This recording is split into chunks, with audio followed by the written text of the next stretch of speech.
up in Lincoln Parish in North Louisiana.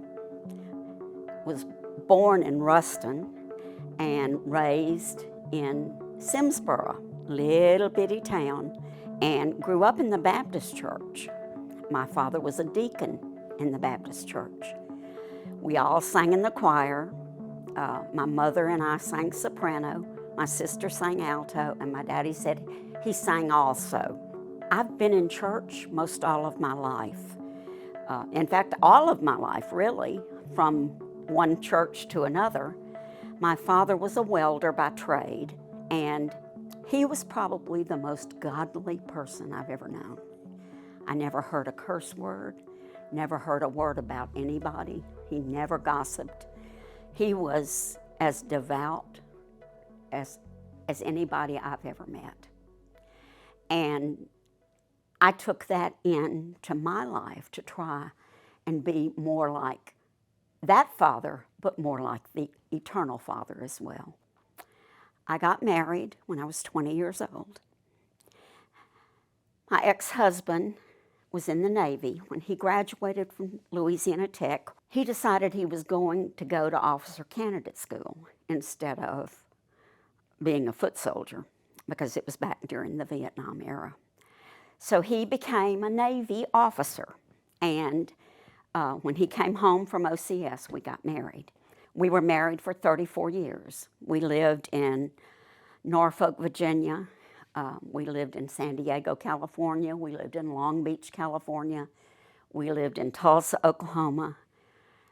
Then we came here because he wanted to go to law school. So I said, I'll teach school, and because that's what my degree was in, was elementary education. So I taught school, a little private school. My ex-husband always questioned God. Why did you do this? His father had died when he was 11, and then his brother, and, some years later, his mother. And, I kept saying, this is not God's fault. But he couldn't understand that. And I went to work. I worked in the school system for a while, for 5 years, but I wanted to run for school board. So you can't work and be on the board at the same time. So I went to work at the Chamber of Commerce and worked at the Chamber for 12 years. I did all the education-related things. I came home from the Chamber from working, and his suitcase was by the back door. And I said, where are you going?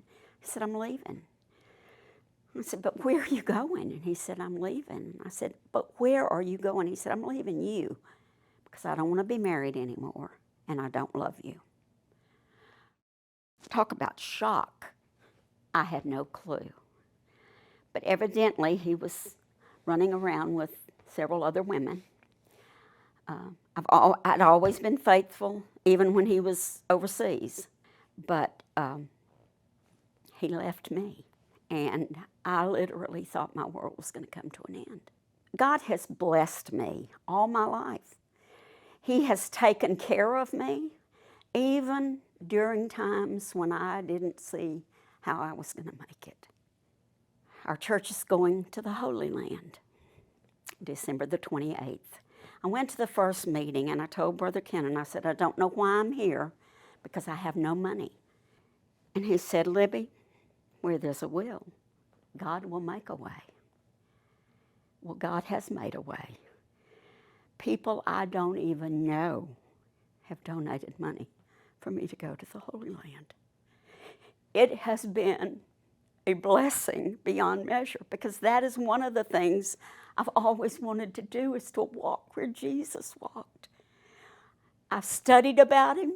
I know the scriptures, but I want to walk where he walked and see the things that he saw. And I told Brother Ken, I said, well, after I go to the Holy Land, I can die and it'll be okay. He said, let's not talk about that. But this is truly a blessing beyond measure for me. It is something that I will never forget. And many of the people, I don't even know who they are, who've donated to me. There have been people here at the church who've donated to me. Many of them don't want me to know they donated to me. But my trip is paid for, I think, because of the grace and goodness of the good Lord. Several months ago, we sang a song, God Will Find a Way.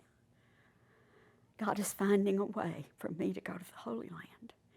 And I am so grateful and so thankful. This is truly the biggest blessing I will have ever had beyond my children. So don't ever sell God short. He can move mountains. It says that in the Bible. And He's moved a mountain for me so that I can go and walk where He walked. I'm so excited about it and so glad to be going with the group from this church. I have met so many godly people here. I came here and I knew that this was where I needed to be. This is where I could grow in my love of the Lord, where I could minister and do things for God. Don't ever shortchange God. He is in control completely, but we just have to give it to Him.